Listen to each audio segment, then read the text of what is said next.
ಅದಕ್ಕಿಂತ ಹೆಚ್ಚಾಗಿ ರಾಜ್ಯದ ಆರೋಗ್ಯ ಇಲಾಖೆ ಇವತ್ತು ಐ ಸಿ ಯುದಲ್ಲಿದೆ. ಆರೋಗ್ಯ ಇಲಾಖೆನೇ ಐ ಸಿ ಯುದಲ್ಲಿದೆ.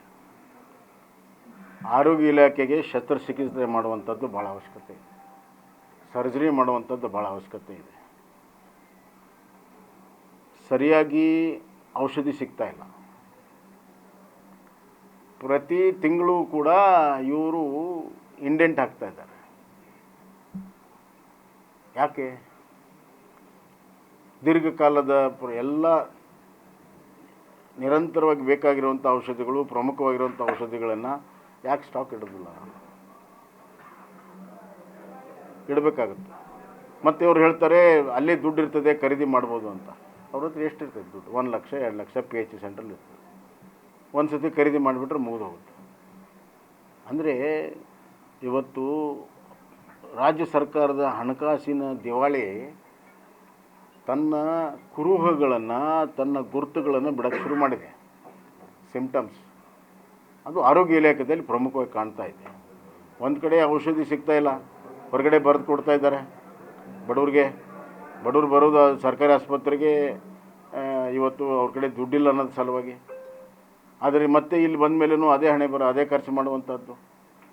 ಅದ್ರ ಜೊತೆಗೆ ಸಾರ್ವಜನಿಕ ಆಸ್ಪತ್ರೆಯ ದರವನ್ನು ಹೆಚ್ಚಿಸಿದ್ದಾರೆ. ಸರ್ವಿಸಸ್ಗಳು ಎಲ್ಲ ದರಗಳನ್ನು ಹೆಚ್ಚು ಮಾಡಿದ್ದಾರೆ. ಏನು ತೋರಿಸ್ತದೆ ಇದು?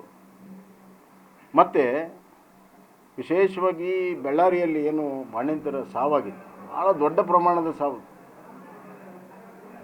ತಾಯಿ ಶಿಶು ಎರಡರ ಜನ್ಮವನ್ನು ಇವತ್ತು ಅತ್ಯಂತ ಅವ್ರ ಸಾವುಗಳಿದೆಯಲ್ಲ, ಅದೇನು ದುಡ್ಡು ಕೊಟ್ಟರು ಕಂಪನ್ಸೇಷನ್ ಆಗಲ್ಲ. ಇವತ್ತು ಬೇರೆ ಬೇರೆ ಸಂದರ್ಭದಲ್ಲಿ ಕಾಂಗ್ರೆಸ್ ಅಪೋಸಿಷನ್ ಇದ್ದಾಗ ಭಾಳ ದೊಡ್ಡ ಮಾತಾಡ್ತಾಯಿದ್ರು. ಮುಖ್ಯಮಂತ್ರಿಗಳು ಯಾಕೆ ಇದ್ರ ಬಗ್ಗೆ ಗಮನ ಹರಿಸಿದ್ರು? ಯಾಕೆ ಸಾವನ್ನು ನಿಲ್ಸೋಕ್ಕೆ ಸಾಧ್ಯ ಆಗಿಲ್ಲ? ಯಾಕೆ ಅಲ್ಲಿ ಇವತ್ತವರೆಗೂ ಸೆಕ್ರೆಟ್ರಿ ಕೂಡ ಭೇಟಿ ಕೊಟ್ಟಿಲ್ಲ? ಯಾಕೆ ತಲೆದಂಡ ಆಗಿಲ್ಲ? ಒಂದು ತಲೆದಂಡ ಆಗಿಲ್ಲ.